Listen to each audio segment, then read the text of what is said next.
मोहतरम नाजरीन, आप देख रहे हैं सरफराज न्यूज़ लाइव। मैं हूं महबूब रजा सिद्दीकी। 21 दिसंबर है, रिजल्ट आ चुका है। कहीं खुशी का माहौल है तो कहीं गम का माहौल है। ऐसी सूरत हाल में मैं 137 नंबर वार्ड के 20 साल कंटिन्यू काउंसलर है, जिसमें से 10 साल अमीन अंसारी साहब और झुन्नू अंसारी रहे और 10 साल मोहतरमा इनके अहलिया काउंसलर रही। चलिए बातें करते हैं। 137 नंबर वार्ड है। जब से इलेक्शन स्टार्ट हुआ, प्रचार प्रसार शुरू हुआ, तो झुन्नू अंसारी साहब का ताउन, झुन्नू अंसारी साहब की हिमायत स्टार्टिंग से ही वसीम अंसारी साहब के हक में था। और वसीम अंसारी साहब 137 से जीत कर काउंसलर बन चुके हैं। चलिए जवाब हम ले लेते हैं। वसीम अंसारी साहब ने बड़ी जीत दर्ज की है, इसकी सूरत हाल में क्या कहते हैं आप?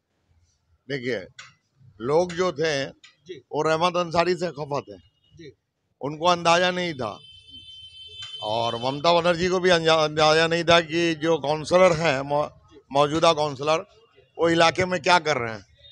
जबकि इलाके में उन्होंने जो जो काम किया है, उस काम से लोग बहुत खफा थे। जैसे एक बच्चे को गोली मरवा देना, घर नहीं खाली करने की वजह से तमाम। ये तो में भी इल्जाम भी हो सकता है। नहीं, इल्जाम नहीं है, ये इल्जाम नहीं है, ये सच्चाई है।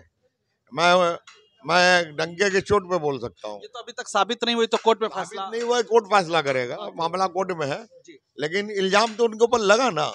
अगर काउंसलर के ऊपर इस तरह का इल्जाम लगना इलाके में, तो कहीं ना कहीं लोगों के अंदर तो एक तो डर खौफ पैदा करता है। तो हिंदू भाइयों में ऐसा डर पैदा हो गया था और ये इतना गलत सलत काम किया है, जैसे अनलीगल प्रमोटरी, सब बाड़ी को खाली करा देना, तोड़वा देना, बना देना, कंडक्टर अपना देना, इस तरह से इन्होंने कट मनी जो खाया है उसका ये अंजाम है।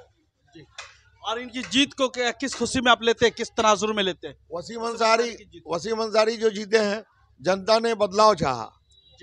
एक रूलिंग पार्टी के खिलाफ खड़ा होके, इस वक्त कांग्रेस का हाल आप जान रहे हैं, कांग्रेस का साथ देने वाले लोग नहीं मिलते हैं।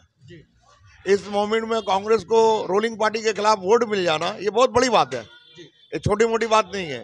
और वसीम अंसारी इतने बड़े मार्जिन से जीतेगा, ये तो हमने भी नहीं सोचा था। हमने सोचा था होगा, टफ लड़ाई है, 200-500 से 1000 वोट से हार जीत होगा, यही मैंने सोचा था। कितने वोटों से उन्होंने जीत दर्ज की? उन्होंने शायद 1400 वोट से, 1300 कुछ वोट से, हाँ 1300 कुछ वोट से।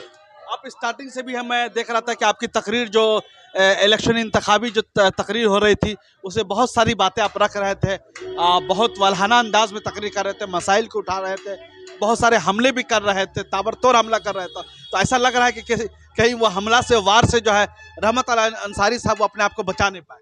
नहीं, आपने देखा होगा, जहाँ भी हमने तकरीर किया, लोगों का हुजूम जुटा है। लोग खड़े होकर हमारी बात को सुने हैं।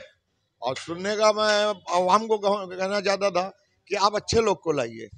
Wasim Ansari is a very good boy, अच्छा लड़का है, वो इलाके में आएगा तो काम करेगा।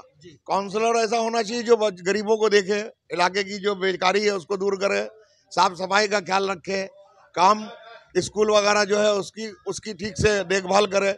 स्कूल वगैरह का हाल तो बद से बदतर होते चला गया। लॉकडाउन की वजह से बहुत ज्यादा परेशानी हुई है। हाँ, 137 में तो आप सब चीज समझ ही रहे थे, सब चीज था। आप काउंसलर बने, आपकी अहलिया बनी, अब आपकी साहबजादी आयशा कनीज 43 वार्ड से आज़ाद उम्मीदवार के तौर पर जीत चुकी है। तो आपकी साहबजादी है, आप बने, आपकी अहलिया बनी, अब आपकी साहबजादी बन चुकी है। इसके बारे में क्या कहते हैं? डायरेक्ट सवाल का जवाब लेते हैं अमीन अंसारी साहब से, उर्फ झुन्नू अंसारी। देखिए, ये अल्लाह का शुक्र है, मैं वहाँ गया भी नहीं। सारा क्रेडिट जो है इरफान अली ताज को मैं देना चाहूँगा। अल्लाह ने जैसा उसने काम किया इलाके में, अल्लाह ने उसको उसका फल दिया। ये अल्लाह की मर्जी से हुआ है और इसमें वहाँ के लोगों को मैं मुबारकबाद देना चाहता हूँ कि उन्होंने एक अच्छा कैंडिडेट चुना।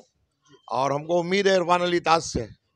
मेरी बेटी जरूर है, लेकिन काम तो इरफान अली ताज को उनके साथ मिलकर करना पड़ेगा। इसलिए इलाके के बारे में जितना इरफान अली ताज जानते हैं, उतना वो नहीं जानती होगी। एक घरेलू गृहस्थी औरत है, उसको उतना क्या मालूम है। अब वो उनके अहलिया लेडीज सीट होने की वजह से मजबूरन उनको खड़ा करना पड़ा और वो जीत गई। इरफान अली की मेहनत और लोगों का प्यार मेरी बेटी को जिता दिया। आपके पास डबल खुशी आई है। एक तरफ 137 की खुशी है, दूसरी तरफ 43 की है, दोनों सीटें आपकी जीत। नहीं, बहुत खुशी है हमको, इतना खुशी है कि अब अगर मौत भी अल्लाह ताला दे दे तो कोई गम नहीं। ऐसी बातें ना कहे। हाँ, कोई गम नहीं है, इसलिए कि एक खुशी का मुझे बहुत दिनों से इंतजार था। 5 साल से मैं इस खुशी का इंतजार कर रहा था और अल्लाह ने मेरे झोली में डाल दिया। ये अल्लाह का करम। 137 में शिकस्त देना नहीं, शिकस्त देना तो वही तो शिकस्त था ही। हम लोग को तो मालूम था ये 5 साल से ज्यादा चलेगा नहीं। पहली बार भी जीता था तो छप्पाबाजी करा के हाई स्कूल में और डुप्लीकेट वोट कार्ड बना के ये करके वो करके जबरदस्ती जीता था। और 272 वोट से हमारे थे, ज्यादा वोट से नहीं आ रहे थे। एक तरफ भतीजे साहब थे, एक तरफ भाई था। हमारे साथ भी मजबूरियां थी। झगड़ा हम किससे करते हैं, लोग क्या कहते हैं। ये चचा बड़े हो गए, इनको तो समझदारी होनी चाहिए। बड़े चचा ने ही कुर्बानी पेश कर दी। हाँ, तो मैंने इस बार अपने आप को इलेक्शन से हटा लिया और अपने भतीजे को बोला तुम आगे बढ़ो। इसलिए सेकंड पोजीशन उनका था, लड़ने का राइट भी उनका बनता था, इसलिए मैंने उनको आगे बढ़ाया। और इंशाल्लाह ताला आपने देखा उसका रिजल्ट अच्छा। आप अपनी साहबजादी के बारे में कुछ बताए, स्कूल के जमाने वगैरह से क्या कुछ? मेरी बेटी बहुत सीधी है, बहुत सीधी बेटी है मेरी, वो सबसे सीधी है। उसको तो ठीक से धर्मदल्ला नहीं मालूम है कि धर्मदल्ला कहाँ पे था। तो हम लोग ले जाते थे जब छोटी थी तो वो रोती थी कि हमको घर वापस जाना है। तो बहुत सीधी है और इरफान अली के ताज के साथ रहकर वो दुनिया देख लेगी, ये दुनिया में क्या होता है। अब पॉलिटिक्स में तो उसका पहला एंट्री है। अब आगे देखिए, आप लोग दुआ कीजिएगा और वहाँ का जनता अगर साथ देगा तो इंशाल्लाह ताला देखा जाएगा। फिर पीछे से तो हम लोग हैं ही हैं। 137 के अवाम को क्या मैसेज, क्या पैगाम देना चाहते हैं आज के दिन? मैं वसीम अंसारी से यही कहूँगा कि जिस तरह आपको अवाम ने आपका साथ दिया है, आपने जो वादा किया है अवाम के साथ, उस पर पूरा खरा उतरना होगा आपको। नहीं तो यही जनता है, चेयर एक म्यूजिकल चेयर है, किसी के बाप का पाबंदी नहीं है कि हम परमानेंट बने रहेंगे। जनता आपको सर पर बैठाना जानती है, जनता सर से उठाना भी जानती है। इसलिए आपने जो वादे किए हैं लोगों से, गरीब लोगों से, बेकार नौजवानों से, हमको पूरा उम्मीद है वसीम पर कि वो उस पर खरा उतरेंगे। आखिरी सवाल लेते हैं। आप काउंसलर रहे, खुद अहलिया रही, 20 साल तक कंटिन्यू आपने काम किया एज ए काउंसलर रहने के बावजूद। तो आप अपनी साहबजादी आयशा कनीज को, जो 3 नंबर वार्ड से आज़ाद उम्मीदवार के तौर पे लड़ी, उनको क्या नसीहत देना चाहते हैं सरप्लस न्यूज़ चैनल के माध्यम से? ईमानदारी सबसे बड़ी चीज़। आजकल लोग काउंसलर बनते हैं तो प्रमोटर ज़्यादा बन जाते हैं। तो मैं उससे कहूँगा कि ईमानदारी से अपने वार्ड को चलाना और ईमान का दामन मत छोड़ना और ऐसा काम करके दिखाना कि लोग जिंदगी में भी याद रखें और मरने के बाद भी आपको याद रखें। मैं यही नसीहत दूंगा उनको। बहुत बहुत शुक्रिया वसीम अमीन अंसारी साहब, जुन्नू अंसारी साहब, आपने बहुत सारे सवालात का जवाब दिया। हमने बेबाकी के साथ आपके सवालात भी पूछा, आपने बेबाकी के साथ जवाब भी दिया।